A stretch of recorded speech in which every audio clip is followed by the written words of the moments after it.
Mark సువార్త 8వ అధ్యాయము.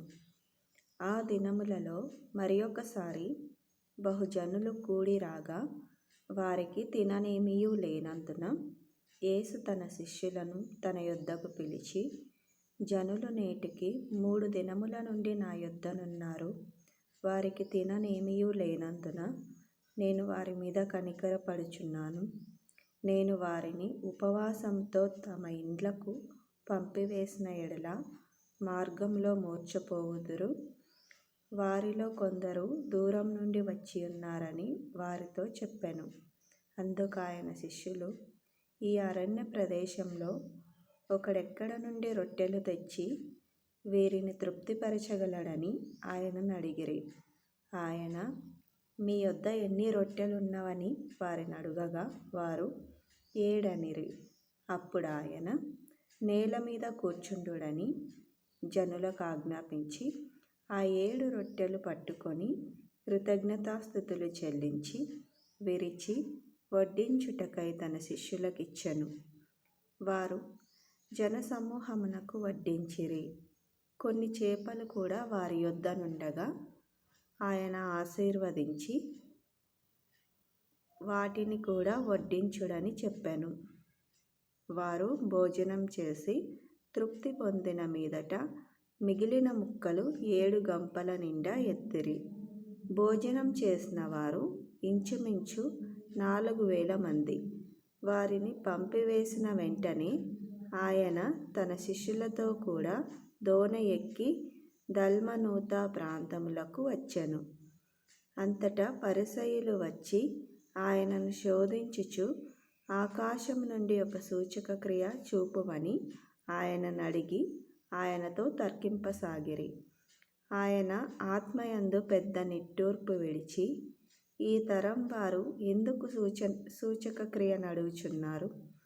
ఈ తరమునకు ఏ సూచక క్రియయు అనుగ్రహింపబడదని నిశ్చయముగా మీతో చెప్పుచున్నానని చెప్పి వారిని విడిచి మరలా దోణి ఎక్కి అద్దరికి పోయెను.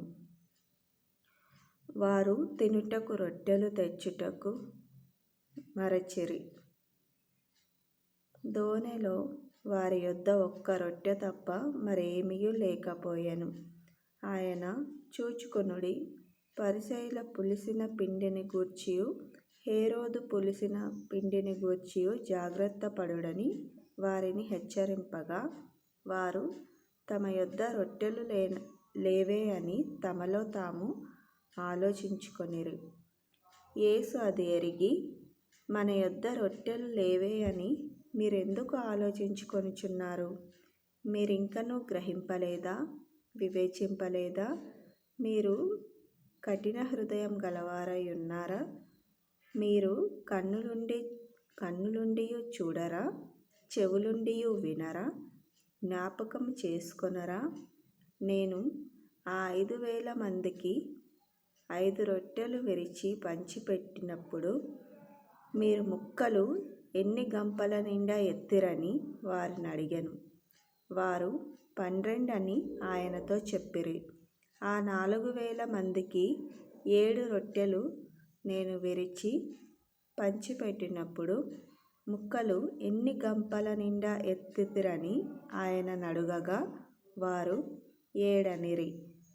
అందుకాయన, మీరింకనూ గ్రహింపకున్నారా అని అనెను. అంతలో వారు బేత్సాయిదాకు వచ్చిరి.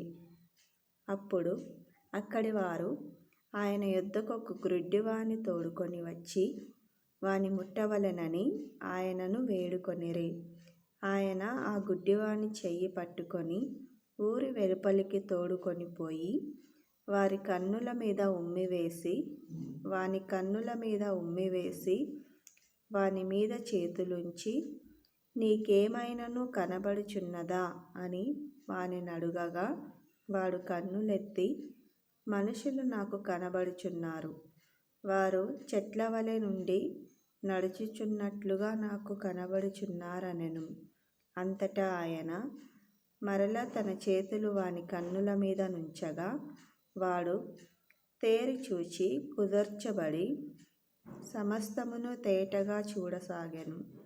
అప్పుడు యేసు, నీవు ఊరిలోనికి వెళ్ళవద్దని చెప్పి వాని ఇంటికి వానిని పంపివేశెను. యేసు తన శిష్యులతో ఫిలిప్పుదైన కైసరయతో చేరిన గ్రామములకు బయలుదేరెను. మార్గములో నుండగా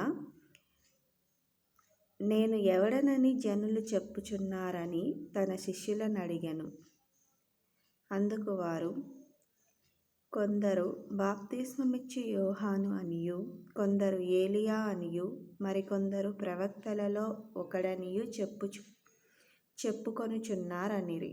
అందుకాయన, మీరైతే నేను ఎవడని చెప్పుచున్నారని వారిని అడుగగా, పేతురు, నీవు క్రీస్తు అని ఆయనతో చెప్పెను. అప్పుడు తన్ను గూర్చిన ఈ సంగతి ఎవనితోనూ చెప్పవద్దని ఆయన వారికి ఖండితముగా చెప్పెను. మరియు మనుష్య కుమారుడు అనేక హింసలు పొంది పెద్దల చేతను ప్రధాన యాజకుల చేతను శాస్త్రుల చేతను ఉపేక్షింపబడి చంపబడి 3 దినములైన తరువాత లేచుట అగత్యమని ఆయన వారికి బోధింపనారంభించెను. ఆయన ఈ మాట బహిరంగంగా చెప్పెను. పేతురు ఆయన చేయి పట్టుకొని ఆయనను గద్దింపసాగెను. అందుకాయన తన శిష్యుల వైపు తిరిగి వారిని చూచి, సాతానా, నా వెనుకకు పొమ్ము. నీవు మనుషుల సంగతులను మనస్కరించుచున్నావు గాని దేవుని సంగతులను మనస్కరింపకున్నావని పేతురును గద్దించెను. అంతటా ఆయన తన శిష్యులను జనసమూహమును తన యొద్దకు పిలిచి, నన్ను వెంబడింపగోరువాడు తన్ను తాను ఉపేక్షించుకొని తన సిలువను ఎత్తుకొని నన్ను వెంబడింపవలెను. తన ప్రాణమును రక్షించుకొనగోరువాడు దానిని పోగొట్టుకొనును. నా నిమిత్తము సువార్త నిమిత్తమును తన ప్రాణమును పోగొట్టుకొనువాడు దాన్ని రక్షించుకొనును.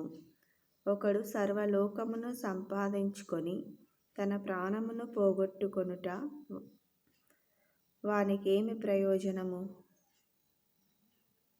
మనుష్యుడు తన ప్రాణమునకు ప్రతిగా ఏమి ఇయ్యగలుగును?